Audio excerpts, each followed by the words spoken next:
Hello viewers, myself is Anshuman Roy and today I will teach you orthographic projection. आज मैं आपको जो है orthographic projection सिखाने वाला हूँ. So to understand the concept, let us take an example. एक example हम यहाँ पर लेंगे उसको समझने के लिए. ये मेरे हाथ में एक डस्टर है, इसकी मदद से हम पहले प्रिंसिपल को समझने का प्रयास करते हैं. Let us consider कि कोई लाइट सोर्स है जहाँ से बहुत सारी लाइट्स और लाइट रेज आ रही है और वो जो लाइट का सोर्स है वो मेरे सामने का कैमरा है. तो कैमरे की तरफ से मेरी तरफ बहुत सारी लाइट आ रही है. अब मैं क्या करता हूँ कि उस लाइट सोर्स की तरफ इस object that is my duster, इस डस्टर को मैं वहाँ लेकर जाता हूँ. मैं जैसे जैसे डस्टर को लाइट सोर्स के करीब लेकर जाऊँगा, इस डस्टर का जो पीछे शेडो बनेगा वो काफ़ी बड़ा हो जाएगा. मैं और आगे ले जाऊँगा, पीछे का शेडो और बड़ा हो जाएगा. मैं जितना डस्टर को लाइट सोर्स की तरफ लेके जाऊँगा, लाइट रेज की तरफ लेकर जाऊँगा, उतना डस्टर का जो बैक साइड में शेडो है वो बढ़ते जाएगा. सिमिलरली मैं डस्टर को पीछे लेकर आता हूँ तो पीछे बैक साइड में जो शेडो है डस्टर का वो छोटा होता जाएगा. और पीछे लाऊंगा और शेडो छोटा हो जाएगा, और पीछे लाएंगे और शेडो छोटा हो जाएगा. ऐसे हम करके पीछे पीछे लाते जाएंगे. लगातार डस्टर को पीछे लाने से शेडो क्या हो जाएगा, छोटा हो जाएगा. और एक समय ऐसा आएगा कि मैं इसको जब पीछे करूंगा तो एक पोजीशन ऐसी आएगी, उस पोजीशन पे या उसके पीछे अगर मैं डस्टर को कितना भी पीछे ले जाऊं और उसके बाद शेडो का डायमेंशन चेंज नहीं होगा. एक ऐसा डिस्टेंस आएगा जहां पे मैं डस्टर को पीछे की तरफ लेकर जा रहा हूँ, लाइट सोर्स से दूर लेकर जा रहा हूँ, तो एक ऐसा डिस्टेंस आने वाला है कि डस्टर की जो शेडो है वो अब छोटी नहीं होगी. फिर मैं उसको उससे कितना भी पीछे लेकर आ जाऊँ और वो जो शेडो बनेगी वो डस्टर की डायमेंशंस के बराबर बनेगी. तो इसके पीछे रीजन क्या है? What is the reason behind it? ऐसा क्यों हो रहा है कि जो डस्टर है उसकी शेडो छोटी नहीं होगी? The reason behind it is very simple. जो लाइट सोर्स से लाइट रेज आ रही है वो डस्टर्स के सारे जितने भी पेरिमीटर के ऊपर फोकस है, तो सभी फोकस या कॉर्नर्स बोल रहा हूं, इन सभी को छूते हुए वो जब पीछे की तरफ जाता है ये जब तक इस डस्टर तक पहुंचती है ये सभी लाइटें आपस में पैरेलल हो जाती है, समानांतर हो जाती है. ये सारी लाइटें आपस में पैरेलल हो जाती है, समानांतर हो जाती है. और पैरेलल और समानांतर होने के बाद जब ये पीछे की तरफ जाती है तो ये जिस सरफेस पे टकराता है, जहाँ पे शेडो बनती है, जिस भी सरफेस पे इसको शेडो बनाना होता है, जो भी सबसे पहली सरफेस आती है वहां पे जब ये टकराती है तो डायमेंशन जो है उसके बराबर आते हैं, because all the rays are parallel to each other. यहाँ से लाइट रेज आ रही है बिल्कुल इस कॉर्नर से टकराई दोनों और पीछे जा रही है बिल्कुल उसी पाथ पे. अब पाथ चेंज नहीं हो रहा है, ठीक है. तो इस वजह से क्या हो रहा है कि एक ऐसी डिस्टेंस है कि मैं डस्टर को जो पीछे लेकर आ रहा हूँ, लाइट सोर्स से दूर लेकर आ रहा हूँ, उसके बाद उस पर्टिकुलर डिस्टेंस के बाद डस्टर की शेडो में कोई चेंजेस नहीं आएंगे. So this is the basic principle behind the orthographic projection. If you want to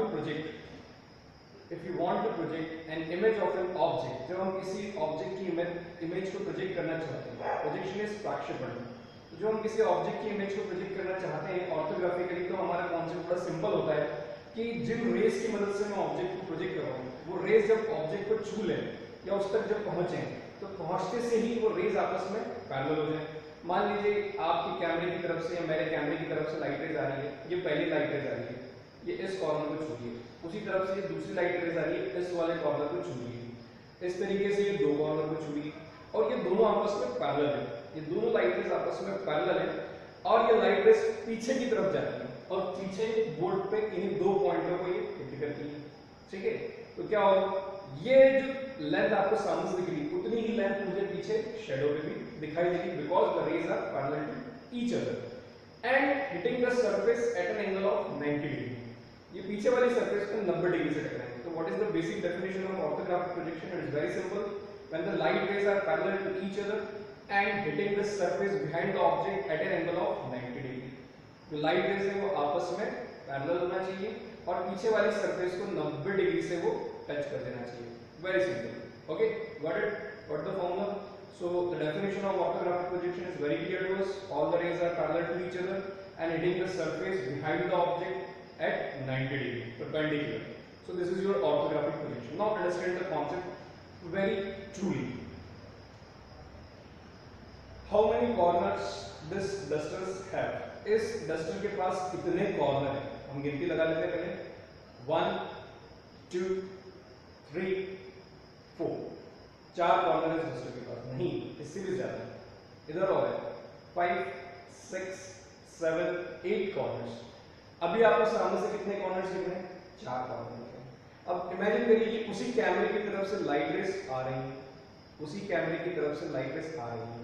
ये पहला रेज आया, ये दूसरा रेज आया, ये 2 रेज वहां से आ रही है और इन 2 कॉर्नर को छू रही है।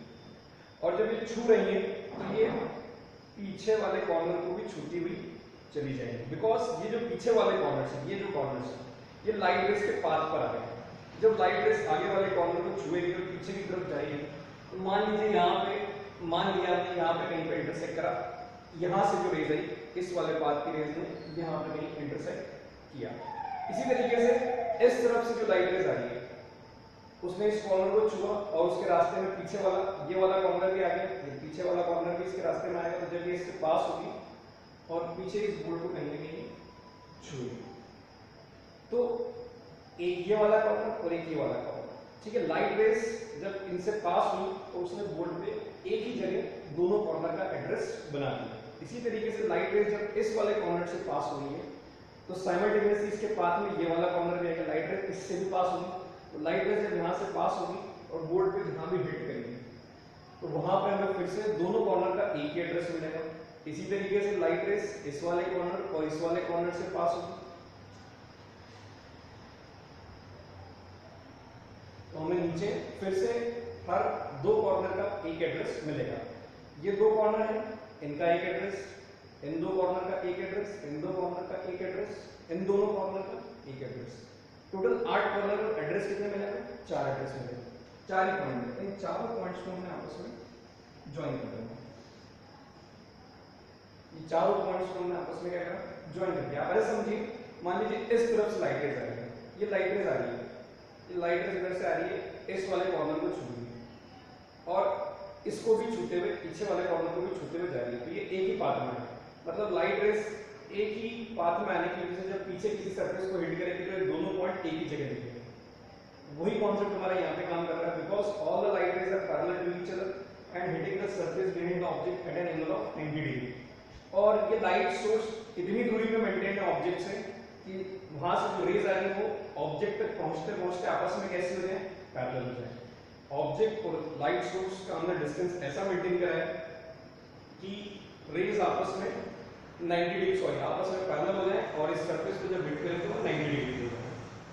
Got it? तो this is the basic principle of orthographic projection. अब यहाँ से हमने जो बनाई है ड्राइंग, ये जो शेडो है इसको हम शेडो नहीं बोलेंगे। This is not shadow in terms of orthography, this is known as view. इसको हम व्यू बोलते हैं, this is known as view, because object के सामने से लाइट रेज आ रही है, जो लाइट सोर्स है वो ऑब्जेक्ट के सामने से है, इसलिए यहाँ पे जो शेडो है जिसको हमने व्यू बोला है इसका नाम हम रखेंगे फ्रंट व्यू। क्योंकि लाइट सोर्स ऑब्जेक्ट के सामने से आ रहा है इसीलिए हमने इसका नाम क्या रख दिया है? फ्रंट व्यू नाम रख दिया है।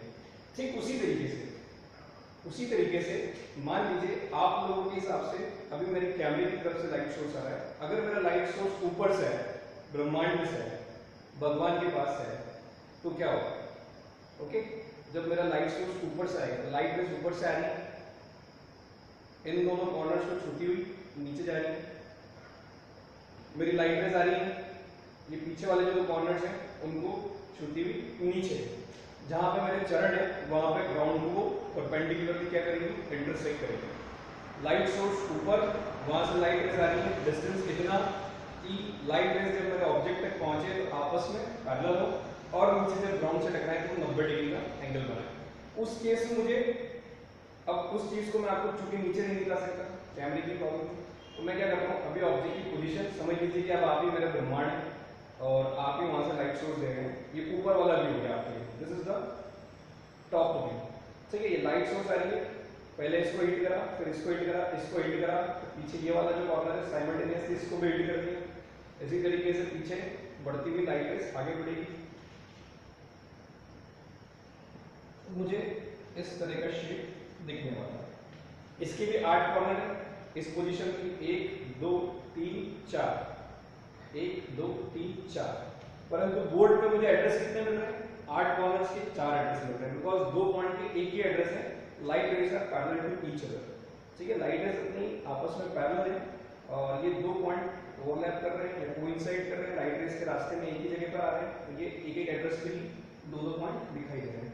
क्योंकि ये लाइट सोर्स ऊपर से आ रहा है, because the light source is coming from the top और मुझे उसकी वजह से ये शेडो दिख रही है, तो this is known as top view. इसको हम बोलते हैं top view. This is known as top view. ये हमारा टॉप व्यू, दो व्यू मिले हैं। So basically you can say that orthographic projection is nothing but it is the determination of front view and top view of an object। जो orthographic projection होता है वो किसी भी ऑब्जेक्ट का डिटरमिनेशन होता है फ्रंट व्यू का और टॉप व्यू का। हम किसी भी ऑब्जेक्ट के दो व्यू ऑर्थोग्राफिक की मदद से डिफाइन कर सकते हैं, एक है हमारा फ्रंट व्यू और दूसरा हमारा है top view. Determination of front view and top view is a simple definition of orthographic projection, but the principle is the rays are parallel to each other and hitting the surface at an angle of 90 degree. Okay, got it? So अगर in case अगर हमें object की पूरी information front और top view से नहीं मिल रही और अगर हमें और फर्दर इंफॉर्मेशन चाहिए, एक बार लाइट सोर्स हमने सामने से रखा, एक बार लाइट सोर्स हमने ब्रह्मांड से रखा और अगर हमें फिर भी इंफॉर्मेशन पूरी नहीं मिल रही, हमें ऐसा लग रहा है कि हमारा ऑब्जेक्ट थोड़ा सा कॉम्प्लेक्स है, कॉम्प्लिकेटेड है, तो लाइट सोर्स मैंने इस तरफ रख दिया, पड़ोसी की तरफ, इधर वाला पड़ोसी। इधर से भी लाइट रेस आई तो मुझे उधर शेडो मिल जाएगी। उधर से मैंने एक सोर्स रख दिया, लाइट रेस उधर से आएगी, ये लाइट रेस आ रही है तो इधर एक शेडो मिल जाएगी। तो टोटल मुझे कितने व्यू बनाने को मिले? एक फ्रंट व्यू, एक टॉप व्यू और दो साइड व्यू। तो और अगर हमारी डेफिनेशन को हम मॉडिफाइड करें, अपडेट करें, हमारी डेफिनेशन क्या बोल रही है? It is the determination of front view, top view and side view of an object. किसी भी ऑब्जेक्ट का front, top and side view banana. Okay, so it is very clear to us what is orthographic projection. It is the determination of front view, top view and side view of an object such that when light rays passing through various corners of the object, the rays should be parallel to each other and hitting the surface at an angle of 90 degree. ठीक है, the logic is very clear कि light source और object के बीच में हमने एक ऐसा maximum distance set कर दिया है कि rays जब object तक पहुंच रही है तो आपस में parallel है और जिस surface को hit कर रही है उससे 90 डिग्री का है। ये हमारा कॉन्सेप्ट यहाँ पे क्लियर हो गया। अब यहाँ पे एक और चीज, हमें क्या रिक्वायरमेंट्स है ऑर्थोग्राफिक प्रोजेक्शन बनाने के लिए? What are the requirements of orthographic projection? First is light source, तो मैं उसको कैंसिल कर दूं बिकॉज अब लाइट सोर्स की हमें जरूरत नहीं है, वो तो कॉन्सेप्ट समझने के लिए हमने लिया था। The second one is the surface on which the shadow is obtained. जैसे आप लोगों की तरफ से सोर्स है, अब ये कैमरा मेरा सोर्स था, वहां से लाइट रेज आई, ये इस तरीके से मेरा डस्टर रखा हुआ था, आपकी तरफ से लाइट रेज आई, ये डस्टर को हिट करा और यहाँ पे मुझे व्यू मिल गया, I got the view over here. तो मुझे व्यू के लिए एक सरफेस की जरूरत है। जब लाइट सोर्स सामने की तरफ था तो मुझे पीछे बैकग्राउंड में व्यू के लिए एक सरफेस की जरूरत थी। जब ऊपर से ईश्वर ने लाइट सोर्स दिया और नीचे मुझे एक व्यू मिला तो मुझे नीचे भी एक सरफेस की जरूरत थी। जब किसी पड़ोसी ने यहाँ से लाइट सोर्स दिया कि लाइट इस पे टकराई तो मुझे उस तरफ एक सरफेस की जरूरत थी। जब उधर वाले पड़ोसी ने मुझे लाइट सोर्स दिया, लाइट रेज उधर से आई तो मुझे एक सरफेस की इस तरफ जरूरत थी। So what is the basic requirement of orthographic projection? We required surfaces, we required surfaces. Surface required for front view when light is coming from front of the object. जब लाइट रेज ऑब्जेक्ट के front से आएगी तो मुझे एक front view बनाने की surface की जरूरत पड़ेगी। ओके, सिमिलरली जब मुझे टॉप व्यू बनाना होगा, जब लाइट सोर्स ऊपर होगा, नीचे जो व्यू मिलेगा वो टॉप व्यू होगा। उस व्यू को बनाने के लिए मुझे नीचे की तरफ सरफेस लगेगी, एक सरफेस मुझे सामने जिसको मैं वर्टिकल सरफेस बोलता हूँ, एक मुझे हॉरिजॉन्टल सरफेस की जरूरत पड़ेगी, एक मुझे साइड में सरफेस की जरूरत पड़ेगी, एक मुझे राइट साइड में पड़ेगी और एक मुझे लेफ्ट साइड में पड़ेगी। इस तरीके से मुझे कुछ 3 या 4 सरफेस की जरूरत पड़ सकती है। तो basically the requirement for orthographic drawing is the surfaces. तो हमें यहाँ पे दिख रहा है कि हमें 3 व्यू बनाना है बेसिकली में, एक फ्रंट व्यू, एक टॉप व्यू, एक साइड व्यू। फ्रंट व्यू के लिए एक वर्टिकल सरफेस की जरूरत होगी, टॉप व्यू के लिए एक हॉरिजॉन्टल सरफेस की जरूरत होगी, साइड व्यू के लिए फिर से एक प्रोफाइल सरफेस की जरूरत होगी। तो मुझे 3 तरह की सरफेस की आवश्यकता यहाँ पर है। फ्रंट व्यू के लिए एक सरफेस जो कि वर्टिकल होगी, टॉप व्यू के लिए एक सरफेस जो कि ग्राउंड हॉरिजॉन्टल होगा और साइड व्यू के लिए एक सरफेस जो कि अगेन वॉल हो सकती है। तो मुझे 3 सरफेस की जरूरत रहेगी। ये तीनों सरफेस अगर आप नोटिस करें तो ये जो मेरी वर्टिकल वॉल है जिसको मैं बोर्ड बोल रहा हूँ आपके सामने, और नीचे जो ग्राउंड है ये आपस में कितना एंगल पे? 90 डिग्री पे। इसी तरीके से मेरी साइड वाली सरफेस भी जो है इन दोनों सरफेस से 90 डिग्री पे। तो the basic concept is that कि जब मुझे ऑर्थोग्राफिक प्रोजेक्शन करना है तो मुझे 3 तरह की सरफेस लगेंगी, वर्टिकल सरफेस, हॉरिजॉन्टल सरफेस और वर्टिकल हॉरिजॉन्टल सरफेस के बीच में एंगल कितना होना चाहिए 90 डिग्री। ठीक है, यहाँ पे अगर आप ये देख पा रहे हैं तो ये मैंने 4 क्वाड्रेंट बना के रखे हुए हैं, first, second, third quadrant and fourth quadrant. ये मेरी वर्टिकल सरफेस है, ये मेरी हॉरिजॉन्टल सरफेस है। This is the vertical surface and this one is horizontal surface. यहाँ पे वर्टिकल सरफेस को मैंने VP लिख दिया है, हॉरिजॉन्टल सरफेस को मैंने जो है HP लिख रखा है। VP stands for vertical plane and HP stands for horizontal plane. So अब सरफेस ना बोलते हुए ये जो वर्टिकल वॉल है, अब इसको वॉल ना बोलते हुए, सरफेस ना बोलते हुए, इसको वर्टिकल प्लेन बोल देंगे। ये जो ग्राउंड है इसको ग्राउंड ना बोलते हुए इसको हॉरिजॉन्टल प्लेन बोल देंगे। So to draw orthographic drawing we require at least two principal plane. One is vertical principal plane, another one is horizontal principal plane. Vertical principal plane in which we are getting the front view of the object, horizontal principal plane in which we are getting the top view of the object, जिसमें हमें object का top view मिलेगा। मतलब जब light source ऊपर से आएगी और नीचे जो परछाई होगी, जो शैडो होगी, उसको हम टॉप व्यू मिलेंगे। सामने से जब लाइट सोर्स आएगा और उसकी वजह से पीछे जो शैडो मिलेगी उसे हम फ्रंट व्यू मिलेगी। तो फ्रंट व्यू के लिए हमें वर्टिकल प्लेन की जरूरत होगी, टॉप व्यू के लिए हमें हॉरिजॉन्टल प्लेन की जरूरत होगी। इसी तरीके से प्रोफाइल प्लेन की हमें जरूरत होगी साइड व्यू के लिए। तो ये बात मेरे ख्याल से आप लोगों को क्लियर हो चुकी है। हम थोड़ा सा आगे प्रोसीड करते हैं। Front view, top view and side view. So we require 3 principal plane and all the 3 principal planes should mutually perpendicular to each other. ये तीनों principal plane आपस में एक दूसरे से कैसे होना चाहिए? Perpendicular होना चाहिए. So now let us come to the principal plane. Vertical principal plane, horizontal principal plane, and both the principal plane are perpendicular to each other. Now to understand the concept, the smallest part of this duster is point. ये duster का सबसे smallest part क्या है? Point है। तो इसको projection, orthographic projection के principal को समझने के लिए हम एक पॉइंट लेते हैं। मैंने यहाँ पे पॉइंट ले रखा है, if you are able to see that the point is capital A। मैंने A करके पॉइंट ले रखा है स्पेस में।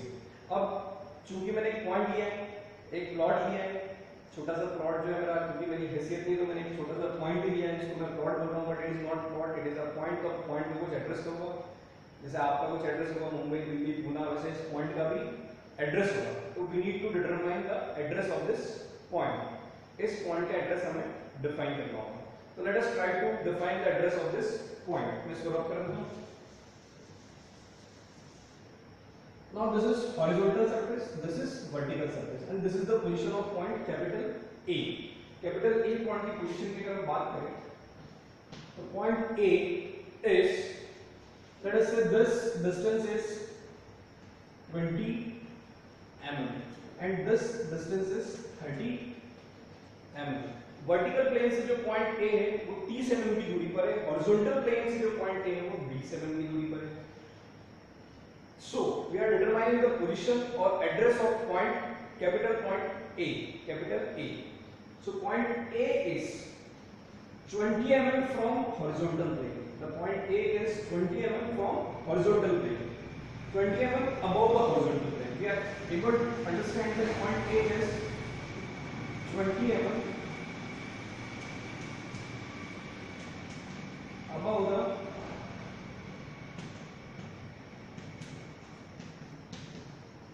plane, and point capital A is 30 mm। अगर यहाँ पे मेरा ये ऑब्जर्वर मैंने बना रखा है, यहाँ पे नहीं मेरा ऑब्जर्वर खड़ा हुआ है, तो point A is 30 mm far away from vertical plane. The point A is 30 mm far away from vertical plane, and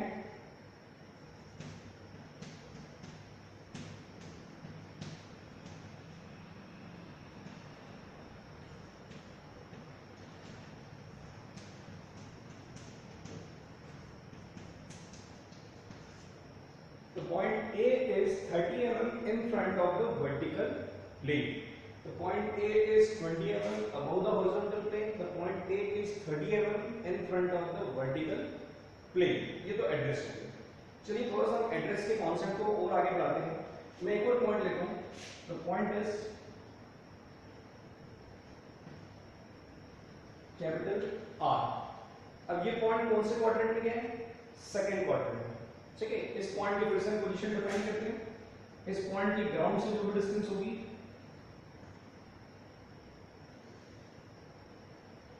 यहां से डिस्टेंस मैंने सेम रखी 30 mm, और ये वाली डिस्टेंस मैंने वापस से सेम रखी। Now what is the position of point R? Point R की पोजीशन क्या है? अगर ऑब्जर्वर ने अपनी जगह नहीं बदली, ऑब्जर्वर अभी भी फर्स्ट क्वाड्रेंट में खड़ा हुआ है, remember one thing, the observer is stand, observer जो है कटप्पा है माइशोरी में खड़ा हुआ है, ऑब्जर्वर ने अपनी पोजीशन नहीं बदली है और वो यहां से देख रहा है point R. So the point R is 30 mm behind the vertical plane as per कटप्पा। कटप्पा कौन? ऑब्जर्वर। ऑब्जर्वर के हिसाब से जो पॉइंट आर है वो वर्टिकल प्लेन के पीछे, कितना पीछे? 30 mm। सो point R is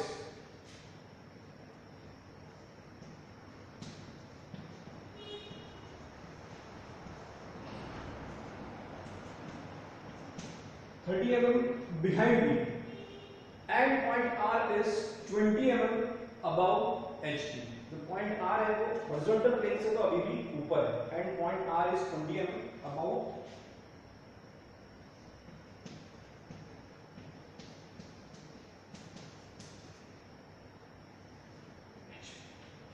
point R is 20 mm above HT।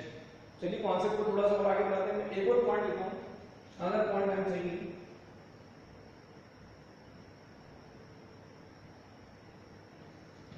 point Q, okay?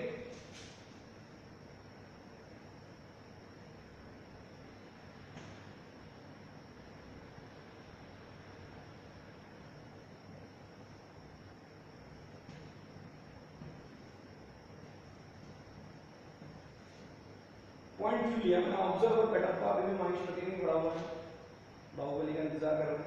Point Q को कटप्पा ऑब्जर्वर यहां से फर्स्ट क्वाड्रेंट से देख रहा है, इज माय ऑब्जर्वर, ये यहां से पॉइंट Q को देख रहा है। तो according to observer the position और the address of point Q is, now point Q इस वर्टिकल सरफेस के पीछे according to observer, because observer is in first quadrant. तो पॉइंट Q जो है वर्टिकल प्लेन के पीछे, कितना पीछे भी? 30 mm पीछे। The point Q is 30 mm behind the vertical plane. So my point Q is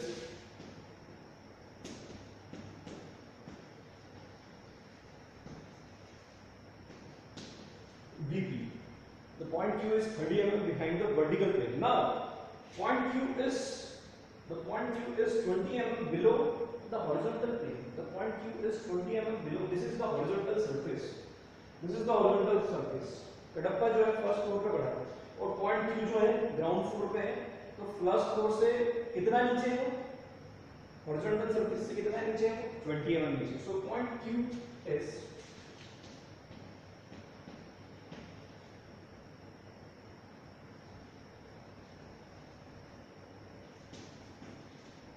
below HP।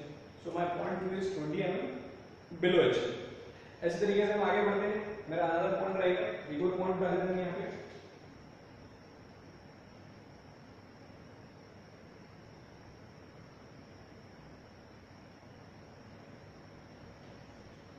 Point B।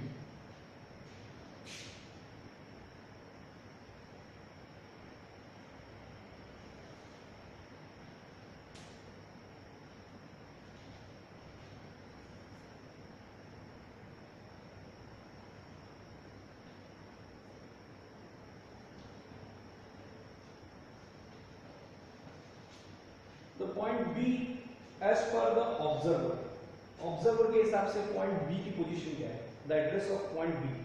So point B is below the horizontal surface. This is my horizontal surface और point B उसके नीचे। So point B is below horizontal surface, but point B is front of vertical surface. Vertical plane से आगे की तरफ है, horizontal surface से नीचे की तरफ है। So the address of point B is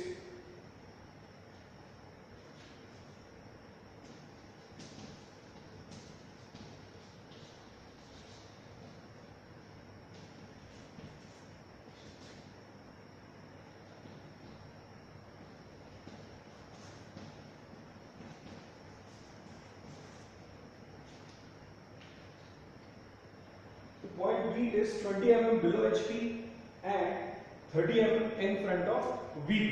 जो मेरा point B है वो HP के नीचे है और VP से तो आगे। So basically we are understanding the address, how to define the address of any point.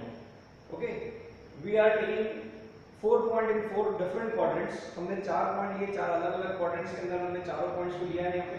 जैसे मैंने सबसे पहले शुरुआत कर दी पॉइंट A से, मेरा ऑब्जर्वर हमेशा फर्स्ट क्वाड्रेंट से देखेगा मेरे पॉइंट्स भले सेकंड थर्ड फोर्थ में जाके शिफ्ट हो जाए, चाहे फर्स्ट क्वाड्रेंट में, मेरा ऑब्जर्वर हमेशा फर्स्ट क्वाड्रेंट में रहेगा। सो पॉइंट ए मैंने देखा मेरा वर्टिकल सरफेस से P7 आगे था और B7 ऊपर था। ये डिस्टेंस मैंने मन से लिया, आप इसको चेंज भी कर सकते हैं। So point A is 30 mm in front of VP and 20 mm above HP। जब भी कोई पॉइंट पहले क्वाड्रेंट में होगा तो हमारा एक थंब रूल बन जाता है। थंब रूल ये बनता है कि जब कोई पॉइंट पहले क्वाड्रेंट में होगा तो उसके लिए एड्रेस क्या होगा, the point is in front of VP and above HP. The point is above HP and in front of VP, vertical plane. Point HP से ऊपर होगा, vertical plane से आगे होगा, in front of the VP and above horizontal plane. Similarly, जब मेरा कोई point second quadrant में होगा, thumb rule उसके लिए हम बना लेंगे कि जब भी हमारे सामने लैंग्वेज लिखी होगी कि the point is behind VP and above horizontal plane. R point is behind VP and above horizontal surface. The R point is behind VP and above horizontal surface. Then we are understanding that point lies in the second quadrant.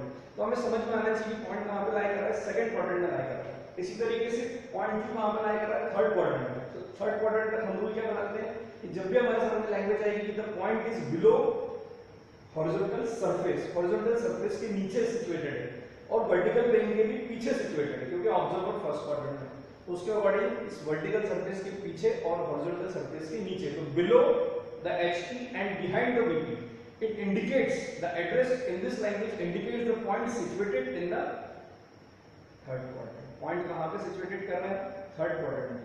Similarly last point is B, fourth quadrant में। तो fourth quadrant के लिए language क्या बनेगी, हमेशा बनेगी, this is the thumb rule, आप दिमाग में इसको सेट कर सकते हैं। The point B is below HP and in front of VP। जब भी हमें पता लगेगा कि वर्टिकल सरफेस या वर्टिकल प्लेन से पॉइंट आगे की तरफ है और हॉरिजॉन्टल सरफेस से पॉइंट नीचे की तरफ है, तो हमें समझ में आएगा कि हमारा पॉइंट कहां पे लाई कर रहा है, फोर्थ क्वाड्रेंट में लाई कर रहा है। तो ये सबसे पहले हमने कॉन्सेप्ट समझा, address, how to define the address of any point with respect to the quadrants. Okay, so we are understanding the address of the point in front of the VP, above HP, behind VP, above HP, below HP, behind VP, below HP, in front of VP। And one thing remember, आप एक चीज ध्यान रखना, आप चाहे तो address में पहले VP की बात कर सकते हैं, चाहे तो आप HP की बात कर सकते हैं। ऐसा कोई नियम नहीं है कि आप शुरुआत HP से करें या VP से करें, हर किताब का अपना तरीका होता है। ओके, यहाँ से हम प्रोसीड करते हैं। देखिए अब हम देखते हैं, सबसे पहले हम शुरू करते हैं हमारे कॉन्सेप्ट को। हमारा कॉन्सेप्ट क्या होगा,